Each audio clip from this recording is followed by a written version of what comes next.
आजकल इंडिया और कनाडा के रिश्ते सबकी नजरों में हैं। कभी दोनों देश ट्रेड, टूरिज्म और कल्चरल एक्सचेंज के लिए दोस्त रहे हैं, लेकिन अब ये दोस्ती एक नए मोड़ पर आ चुकी है, जहां एक तरफ से डिप्लोमेट्स को वापस भेजने का सिलसिला चल रहा है, वही दूसरी तरफ गैंगस्टर लॉरेंस बिश्नोई का नाम कनाडा के एक सिख सेपरेटिस्ट के मर्डर से जोड़ा जा रहा है। कैसे ये गैंगस्टर की दुनिया और पॉलिटिकल इश्यूज मिलकर दोनों मुल्कों के रिश्ते खराब कर रहे हैं, आइए इस कहानी को डिटेल में समझते हैं।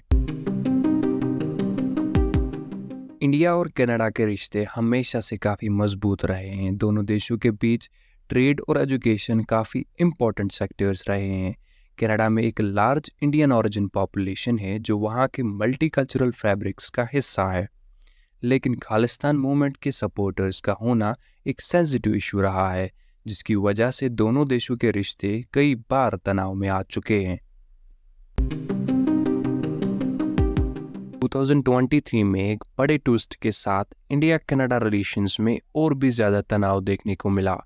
कनाडा ने भारत पर इल्ज़ाम लगाया कि उनका हाथ एक प्रोमिनेंट सिख सेपरेटिस्ट हरदीप सिंह निजार के मर्डर में था। हरदीप, जो खालिस्तानी मूवमेंट का सपोर्टर था, उसे कनाडा में गोली मारकर कत्ल कर दिया गया। कनाडा के प्राइम मिनिस्टर जस्टिन ट्रूडो ने कहा कि उनके पास क्रेडिबल एविडेंसेस है जो भारत के इन्वॉल्वमेंट को दिखाते हैं। जस्टिन ट्रूडो ने कनाडा के पार्लियामेंट में भारत पर डायरेक्ट इल्जाम लगाए, agents of the government of India and the killing of a Canadian citizen, Hardeep जिससे Singh. इंटरनेशनल लेवल पर एक डिप्लोमेटिक क्राइसिस शुरू हो गया। उन्होंने कहा कि हरदीप सिंह निजार के मर्डर के पीछे भारत का हाथ है, जो भारत की तरफ आया एक शॉकिंग एक्यूजेशन था। भारत ने इन इल्जामात को बिल्कुल बेसलेस बताया। इंडिया ने ट्रूडो के इल्जाम को सख्त शब्दों में रिजेक्ट किया और अपनी तरफ से कैनेडियन डिप्लोमेट्स को वापस भेजने का फैसला किया और कनाडा के एम्बेसडर्स को भी अपने देश से निकाला। इस डिप्लोमेटिक क्राइसिस के बीच एक और नाम हेडलाइंस में आया, लॉरेंस बिश्नोई। लॉरेंस बिश्नोई एक इनफेमस गैंगस्टर है जो अब इंटरनेशनल क्राइम वर्ल्ड का हिस्सा बन चुका है।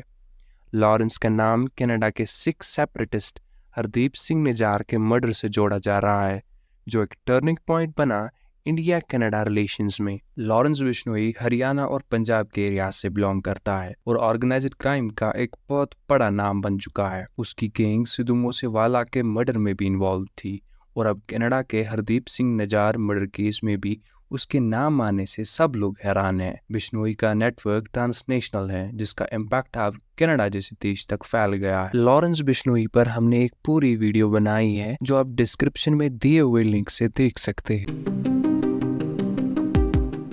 हरदीप सिंह निजार, जो भारत का एक वांटेड टेररिस्ट और खालिस्तानी मूवमेंट का एक प्रोमिनेंट फेस है, उसका मर्डर ब्रिटिश कोलंबिया कनाडा में हुआ। अथॉरिटीज की इन्वेस्टिगेशन ने लॉरेंस बिश्नोई गैंग का इस मर्डर में इन्वॉल्वमेंट आइडेंटिफाई किया। हरदीप एक वोकल सेपरेटिस्ट लीडर था जो भारत की सोवर्निटी के खिलाफ ओपनली बोलता था। लॉरेंस की गैंग की इन्वॉल्वमेंट ने इस इशू को और भी कॉम्प्लिकेटेड कर दिया है और अब इस केस ने इंडिया कनाडा रिलेशंस को इंटरनेशनल अटेंशन की तरफ खींच लिया है।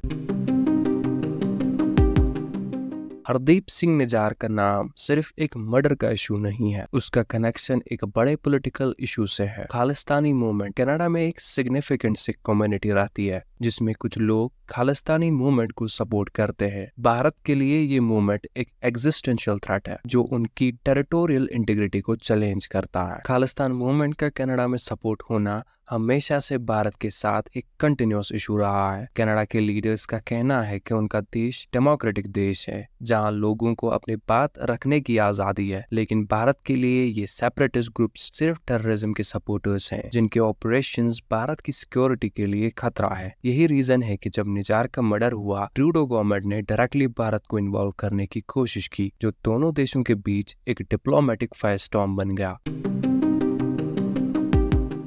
अब जब दोनों देशों के बीच डिप्लोमेटिक और पॉलिटिकल रिश्ते तनाव में हैं, इसका सबसे ज्यादा असर एक स्पेसिफिक ग्रुप पर पड़ रहा है, इंडियन स्टूडेंट्स जो कनाडा में पढ़ रहे हैं। कनाडा हर साल हजारों इंडियन स्टूडेंट्स को एजुकेशन के लिए अट्रैक्ट करता है, जो वहाँ की इकोनॉमी और एजुकेशन सेक्टर का एक बड़ा हिस्सा है। लेकिन अब ये तनाव उनके फ्यूचर पर एक शेडो डाल रहा है। इंडिया और कनाडा के डिप्लोमेट्स के वापस भेजने से वीजा प्रोसेस और इमिग्रेशन पॉलिसीज पर भी इम्पैक्ट पड़ने लगा है। अगर ये तनाव बढ़ता है तो स्टूडेंट वीजा वीजास के अप्रूवल रेट पर नेगेटिव इम्पैक्ट पड़ सकता है। ऑलरेडी कुछ स्टूडेंट्स ने बताया है कि उनके वीजा एप्लीकेशंस को डिले फेस करना पड़ रहा है। ये अनसर्टेनिटी वहां पढ़ने वाले इंडियन स्टूडेंट्स के करियर और एम्बिशंस के लिए बड़ा चैलेंज बन गया है। इंडियन स्टूडेंट्स कनाडा में सिर्फ पढ़ाई नहीं करते बल्कि उनका करियर भी वहां की जॉब मार्केट से जुड़ा होता है। पोस्ट स्टडी वर्क परमिट्स और जॉब अपॉर्चुनिटीज काफी स्टूडेंट्स के फ्यूचर के लिए क्रिटिकल होती है।